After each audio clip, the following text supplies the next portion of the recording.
Bonjour à tous, bienvenue sur Accélération Maximale, c'est votre gars Stéphane et dans cette vidéo on va étudier ensemble d'une façon assez complète, vous me connaissez, le cas Adama Traoré. Adama Traoré est considéré à juste titre comme le footballeur le plus rapide du monde.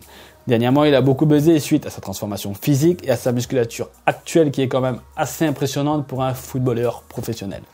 Dans cette vidéo, nous aborderons l'évolution physique d'Adama Traoré et comment il a fait pour acquérir le corps athlétique qu'il a actuellement. Nous verrons aussi comment il a fait pour devenir le joueur le plus rapide du monde et si son physique massif l'a vraiment aidé dans cette quête. Enfin, nous verrons comment prendre un exemple et reproduire les grandes lignes de son programme d'entraînement pour gagner en vitesse. Si vous êtes chaud, c'est parti.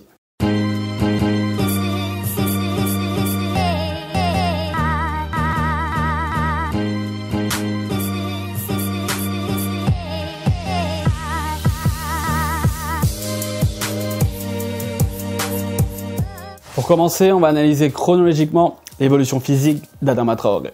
Retour donc en 2012, Adama Traoré évolue encore des sections jeunes du FC Barcelone, la Masia. C'est encore un ado, il a un physique assez banal pour un gars de 16 ans. Par contre, c'est déjà un joueur très prometteur, sélectionné avec les jeunes de l'Espagne et qui martyrise déjà ses adversaires directs sur son côté droit. Fin 2013, on retrouve notre ami avec un corps beaucoup plus mûr, un corps d'adulte, avec déjà de bonnes épaules et qui commence à jouer avec l'équipe 1 du Barça. On voit déjà qu'il a une bonne base génétique à prendre du muscle, mais il reste dans la normalité, on va dire. Saison 2014-2015, sa dernière au Barça, il a encore pris du muscle, car c'est un vrai bosseur, mais c'est pas encore l'animal physique qu'on connaîtra par la suite. À l'issue de cette saison-là, il signe à Aston Villa et lors de la présentation, il a l'air légèrement plus massif et proche de son volume musculaire actuel. Et après ça, c'est l'explosion des épaules. En avril 2016, il est dans son apparence physique la plus massive, avec un physique de videur de boîte de nuit et sûrement un règne incontestable lors des duels épaule contre épaule. Août 2016, il signe à Middlesbrough, c'est là qu'il va acquérir plus ou moins le physique qu'il a actuellement. C'est-à-dire un physique moins massif qu'à Aston Villa et surtout beaucoup plus sec. Quand je dis plus sec, ça veut dire avec moins de masse graisseuse. On voit ainsi beaucoup mieux apparaître ses muscles et c'est un physique beaucoup mieux adapté à la vitesse. Donc voilà pour la chronologie de son évolution physique. Passons maintenant à des choses beaucoup plus intéressantes et répondons à la question suivante. Comment a-t-il fait pour aussi bien évoluer physiquement ?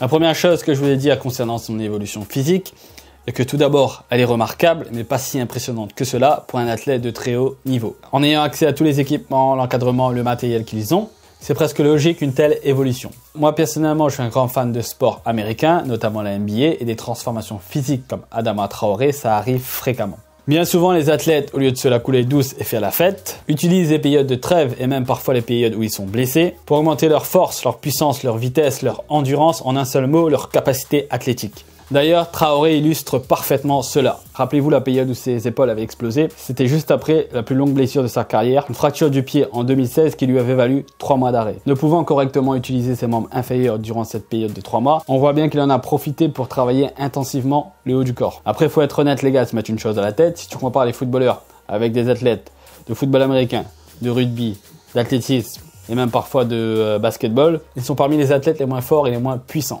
Dès lors, des transformations physiques comme Adama Traoré t'en voient beaucoup moins. Et ça surprend donc beaucoup plus. Ceci étant dit, voyons maintenant comment il a fait pour acquérir ce physique-là.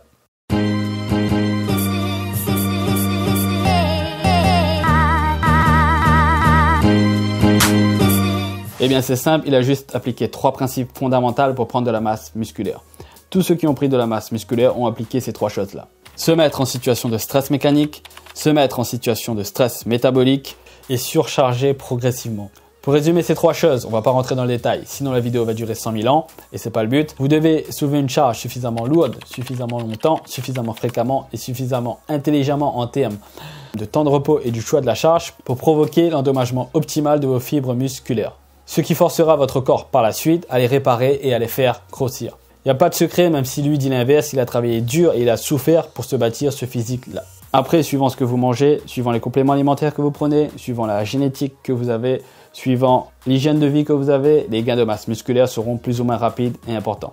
Je vous ai mis un tableau qui résume comment manipuler les variables d'entraînement si vous souhaitez correctement hypertrophier vos muscles. Autre chose très importante pour conclure cette partie, Adama Traoré s'est entouré très intelligemment. En effet, l'un des meilleurs préparateurs physiques d'Espagne s'occupe personnellement de lui et les résultats sont là. Le dénommé Oscar Rodriguez, fondateur de Global Performance, lui a permis de doubler ses capacités de puissance. Pour arriver à d'aussi bons résultats, ils ont notamment utilisé des machines à résistance iso-inertielle qui permettent des gains de force, de puissance et de masse musculaire plus rapides comparativement à l'utilisation de poids normal.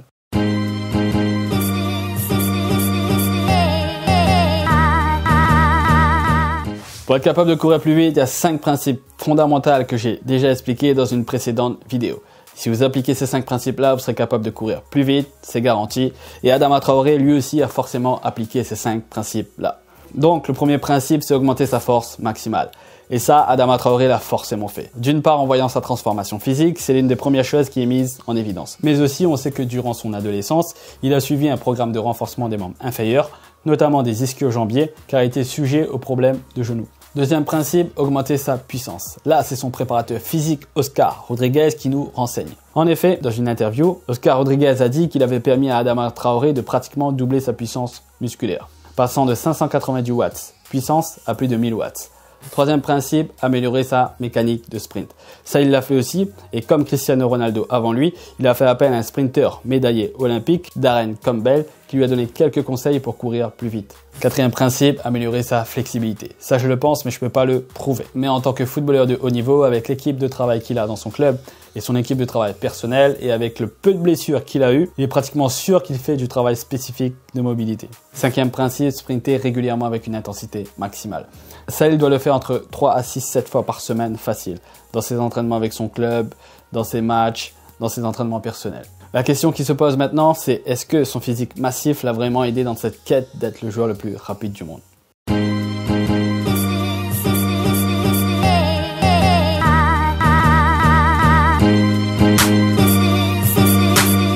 Moi, je dirais un grand oui, car un physique massif comme ça te permet à la fois d'être fort et puissant. Deux conditions pour être extrêmement rapide. D'ailleurs, il n'est pas rare de voir, même si c'était plus le cas il y a 20 ans de cela, des champions de sprint avec un physique bodybuildé. Après, il est vrai que déplacer un corps aussi massif demande beaucoup d'énergie et que si Adama Traoré avait peut-être 2 ou 3 kilos de moins, il serait peut-être plus rapide. Mais ça, on peut pas en être sûr à 100%. Et surtout, Adama Traoré, c'est un joueur de football, c'est pas un sprinter. Et le football, c'est un sport de contact et de duel. Et avec son physique actuel, c'est une véritable boule de feu sur le terrain. Et à la manière d'un Mark Landers, c'est comme ça qu'il domine ses adversaires. C'est comme ça qu'on joue au foot et pas autrement. Fonce dans le tas, ça passe ou ça casse, c'est pas de la danse. Car, contrairement à des gars comme Neymar ou Messi, qui sont plus dans le sens du dribble, le sens du contre-pied, Adama Traoré est beaucoup plus dans la puissance. Souvent les défenseurs ont le temps de savoir qu'est-ce qu'il va faire, mais soit il est trop rapide, ou soit il est trop costaud dans les duels épaule contre épaule pour être arrêté. En plus de cela, comme il subit beaucoup de fautes, sa musculature lui permet d'être mieux protégé. Contrairement à un gars comme Neymar par exemple, qui subit lui aussi beaucoup de fautes, mais qui est plus souvent blessé.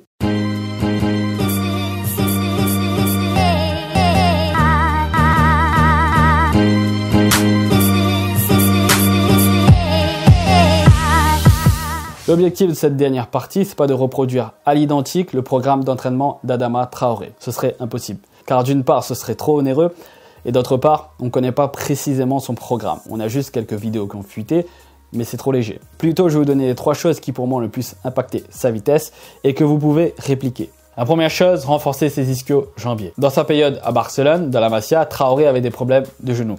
Apparemment, ses ischio-jambiers avaient du mal à supporter les changements de direction à haute vitesse. Il a donc suivi un programme de renforcement des ischio-jambiers. Et comme vous le savez, les ischio-jambiers sont les muscles de la vitesse. En renforçant ses ischio-jambiers, il a donc renforcé sa vitesse. Faites-en de même.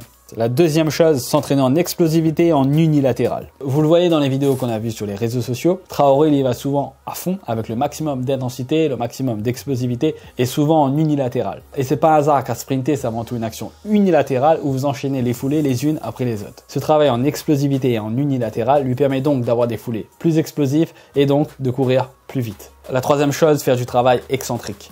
Ça c'est une chose, je suis pas certain qu'il en fait spécifiquement. Mais l'utilisation de machines à résistance iso-inertielle permet d'augmenter le travail excentrique d'un mouvement comparativement à l'utilisation de poids ou de barres normales. Donc, à part si vous avez les moyens de vous acheter une machine de ce genre, faites du travail pour augmenter votre force excentrique. Pour ceux qui ne savent pas, la force excentrique, c'est la force qui vous permet de freiner un mouvement. Elle est donc très utile pour la vitesse multidirectionnelle car elle vous permet de changer de direction plus rapidement. C'est aussi un excellent moyen de prévention des blessures. Comme exemple d'exercice à but excentrique, vous avez par exemple le Nordic Curl pour les ischio-jambiers et tout ce qui est réception de saut pour les quadriceps.